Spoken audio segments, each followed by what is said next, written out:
Richard's hand shook slightly as he returned the blood-streaked hammer to the workbench. Unable to bring his eyes up to focus on the true task, he watched as a small clump of flesh slid down the side of the wooden handle, leaving a dark crimson trail in its wake. Even in the dimly lit workshed, he could see a cluster of short, dark hair protruding from the tiny piece of scalp. Richard tasted the sour hint of vomit at the back of his throat as he hesitantly lifted his gaze. Across the workbench, tightly bound in rope, sat a monster. Concealed in the near-perfect guise of a human, the monster stared up at Richard with such sincere look of confusion and horror that Richard almost believed he had made a mistake, that this one actually was human. Richard studied the beaten, bloodied thing before him as it struggled at its bonds, letting out muffled sobs through the cloth gag. It fought to free its hands from the heavy-duty nail that pinned it to the table, while the left arm flailed about wildly, small splatters of blood spraying off the bloody, bandaged stump where its elbow was once. Even if it managed to get its free hand, Richard knew it could never break the ropes that tied it to the heavy metal chair. Watching the frenzied, terrified thing, Richard almost changed his mind, almost decided that he had made a mistake with this one. Almost. There had been many more these days, thought Richard, all of them trying to fit in, trying to trick you into believing that they were the rest of us. Richard knew better. He found this one today at a small carnival just outside of Dallas. It was not alone. Like so many before it, this one had a family, if one could call it a family. In hindsight, Richard could see how others, those not gifted with his unique ability to see through masks, could be fooled by these things. The infant, wrapped tightly in a faded pink blanket, giggled as she played with a colorful dinosaur-shaped rattle.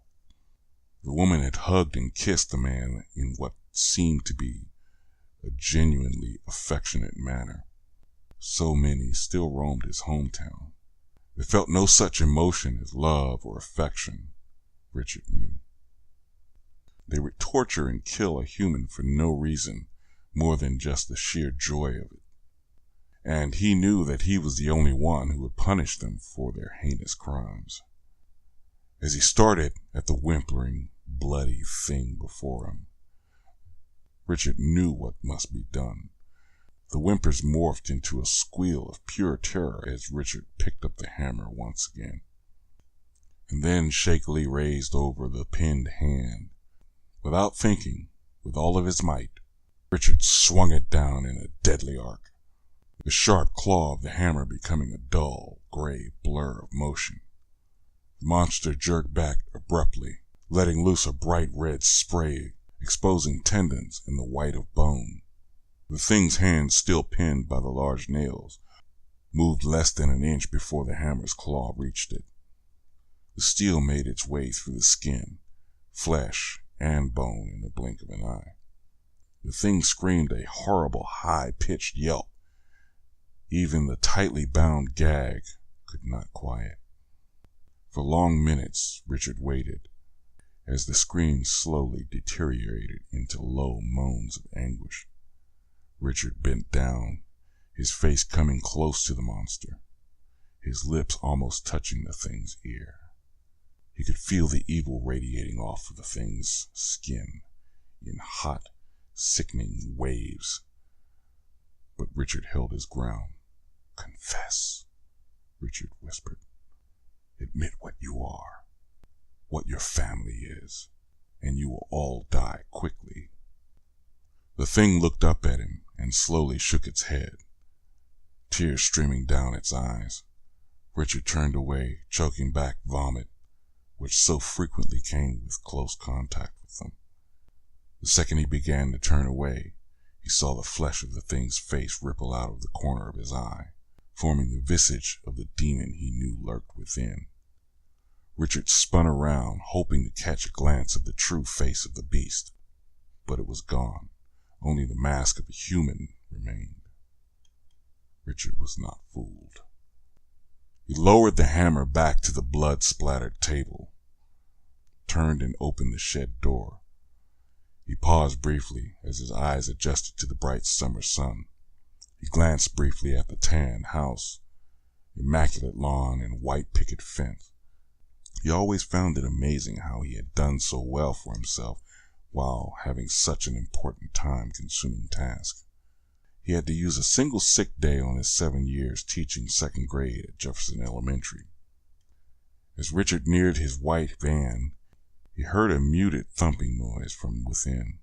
He rushed toward the van, fearing the neighbors might become suspicious and come investigating the strange noise. The last thing he needed right now was another visit from a nosy neighbor. Only last year a nosy neighbor caused trouble for Richard. Early one school morning, before he had even been able to make it out his front door, Rhea McKenzie ambushed him, spat numerous vaguely accusing questions at him. She asked about weird noises coming from Richard's shed the night before. When she talked to Richard, she smiled and was oh so sickeningly polite. But he could see in her eyes and hear in her tone of voice she knew. When she asked to go inside the shed, Richard knew what must be done. It was the first and only time he had ever murdered a human, and it was perhaps the second painful thing he ever had to do. Sacrifices must be made for mankind, he knew. That was the closest he had come to being discovered since the day he first destroyed a demon at the age of 19. How they managed to switch his sister with one of them remains a mystery. But on that late autumn night, when he spilled his first blood, he swore to himself that he would make them all pay for what they had made him do to the thing that wore the face of his sister. She had always seemed normal to him, the loving child who, although annoying at times, was a good kid. Not on that day. On that day, something was different about her. Something sinister lurked behind those normally innocent eyes.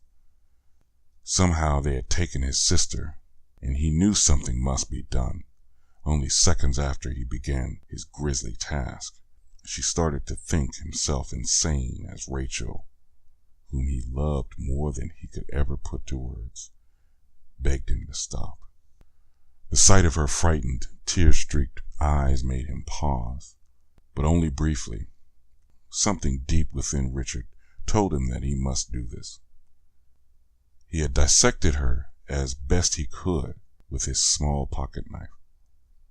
He examined the streaming entrails in the chill, dark forest, looking for something that would prove to the rest of the world what he already knew. He had become lightheaded as he frantically pulled mound after mound of viscera from the still twitching corpse. He was sure that it contained some secret that he must find, some proof that he was not insane. It did not. Richard, face and hands smeared with blood, shook violently as he knelt over the thing that resembled his beloved sister.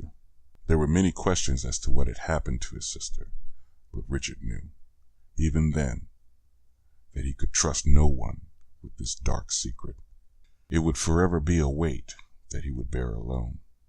He had lived happily after the passing of his sister, all signs of those things gone from his life for almost 12 years, until his 4th year teaching.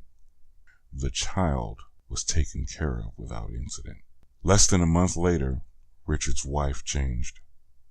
There had been many rumors and numerous questions from the police, but he had always been careful.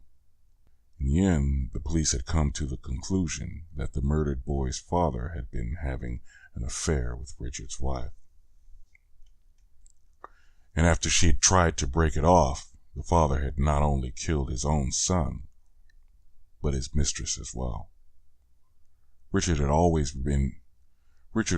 remained amazed at what few well-placed blood splatters and handoff faked emails and a handful of fake emails can do to turn the tide of a police investigation.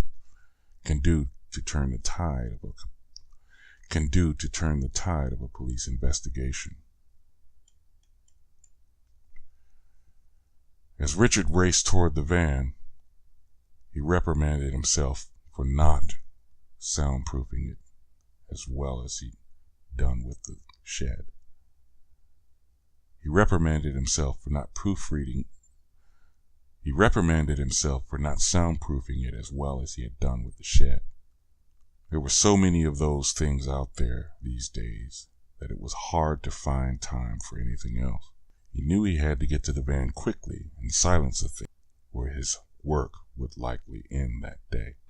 If anyone heard the noises coming from within and came investigating, they would not understand. Richard threw open the van doors and saw the woman cowering in the dark depths of the cavernous vehicle. She stared up at him in shock and screamed, a scream distorted into a moan of terror and bewilderment through her broken jaw.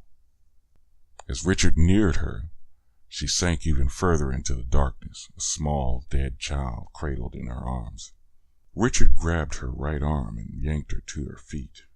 The dead weight wrapped in a pink cloth fell from her arms to the metal floor with a dull thud.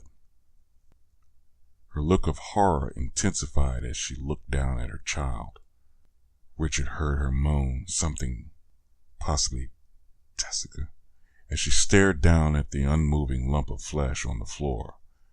Richard had to drag the now silent woman the short distance back to the shed. Richard paused, mere feet from the shed, as a shock of horror raced down his spine. The shed door stood open before him, and he could clearly see that the monster was gone. Before he had time to think, he was struck on the head from behind. The air reverberated with a sharp metallic clang as steel met skull. White-hot pain raked through Richard's head as he fell to the ground. He felt strong hands grab his shoulders as he drifted into unconsciousness. Slowly, the light came back to Richard's world. He knew immediately where he was, the shed. Richard tried to stand up to get to his feet, but his body would not comply. Richard lay on the floor at what seemed to be an eternity, trying to regain his senses, to get his muscles working again. With great effort, Richard lifted his right hand to his throbbing head.